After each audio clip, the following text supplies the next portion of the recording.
My name is Joel, and I'm currently a team member for the worship team of Full Gospel Assembly. I play guitar and sing. I wasn't always a worship leader or a worship team member. I wasn't always a worshiper, and I wasn't always a Christian. I grew up in a Christian home, in a Christian family, and that has many advantages. But the one disadvantage I felt that it had was growing up in church. I was almost, I don't know if I was numb to it. It was just one of those things, every Sunday or every Wednesday night we'd be in church, as long as I could remember. And so I didn't really know anything else. I didn't really know about the grace of God, or knew that I needed God's grace and forgiveness. I always tried to be, a good person.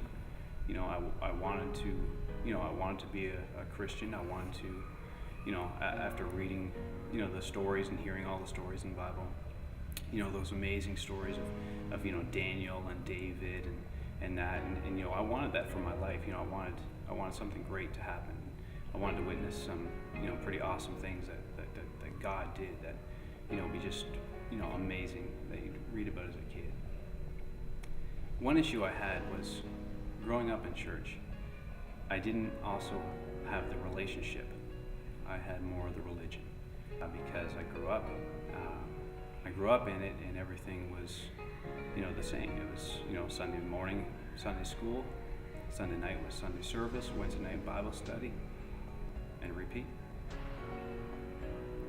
I put my faith in the men of God and in people, and I didn't put my faith in God. And as we all know, people make errors in judgment, people make mistakes, people trip and fall. And if you have your relationship with God through a person and not directly through Jesus, then that person's going to fall, because we're all human.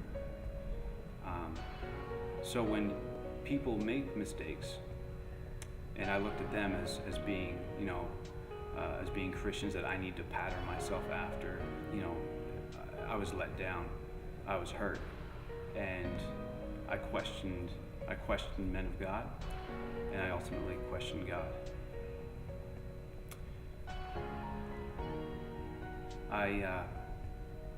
I left the church as a teenager. I was baptized, and I wanted to be a Christian. I wanted to live for God. And then some things happened where I questioned God. I didn't even know if God existed at the time. And, as I came into my late teens and early 20s, I certainly did not live a lifestyle of a Christian. I did things that, in my heart I knew were wrong. Regardless of growing up in a church or not, I think we're just wired that we know the difference of right and wrong. There's just, poor judgment. I don't like to call them mistakes I've made in the past, but I like to say that they're bad decisions, because, mistakes are things that you don't know what's right and what's wrong, in my opinion. Were bad decisions. I knew in my heart what was right and what was wrong, but, I still did things anyway.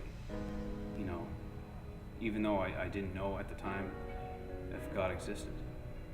I asked God, show me that you're real. Can you show me that you're real? If you show me you're real, I will give my life to you, I will live for you, and I will know that you're real. But as I found out, God doesn't work on those terms. You need to humble yourself, because who am I to say, God, creator of the universe, come down to my level and show me that you're real. At the time I didn't realize that. I didn't realize that was the way I was acting.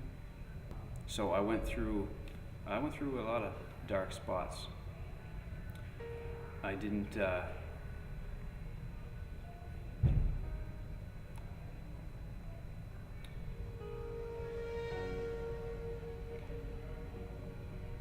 I struggled a lot with depression, with anger issues, for different reasons. I would bottle them up. I wouldn't show anybody. I wouldn't show anybody anger. I wouldn't show anybody depression. I'd always have a smile on my face or a joke to tell. But when I was by myself, I hated myself. I hated looking into the mirror. I didn't like anything about myself. I really didn't even want to be around.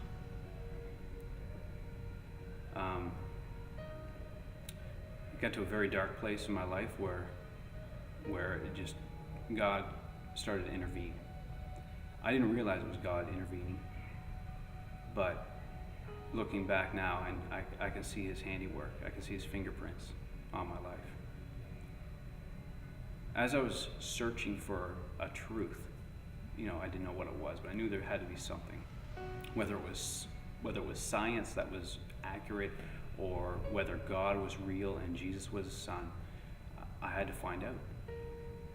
And I started digging into scriptures and comparing it with science, or comparing it with set in stone facts.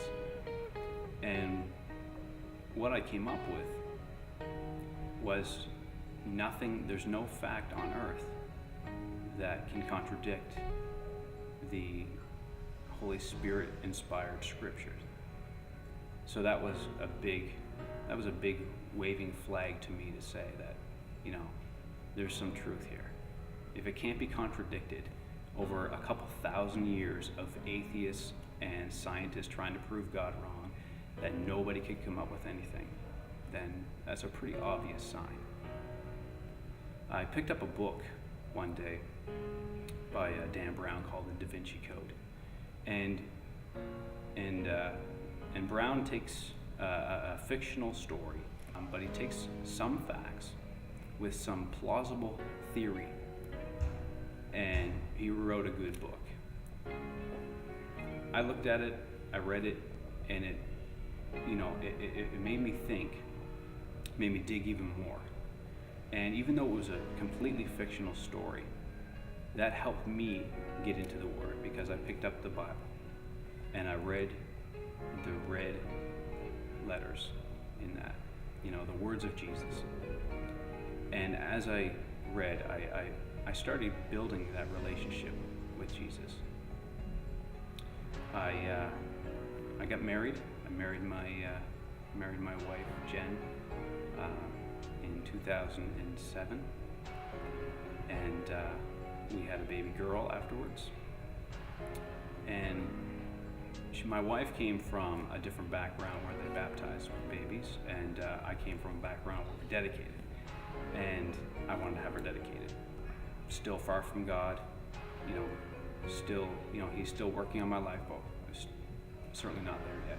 So we decided that we were going to make a couple appearances at a church that my mom attended, and then just kind of ask to, do the dedication, a little ceremony, and then we begin it out.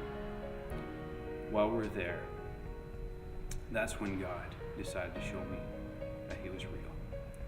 It's because after I started seeking, after I started looking, then God came to me and said, I'm real. And I felt the most amazing presence that I cannot ever describe. My wife and I both felt it at the exact same time. It wasn't a feel-good goosebump message or anything like that. It was the Holy Spirit completely wrapping us up in his love. And I knew then that God was real. And I knew then everything in the Bible is true. And that's when I decided that I'm going to give my life to Christ. I'm going to rededicate my life to Christ. And I'm not going to look back.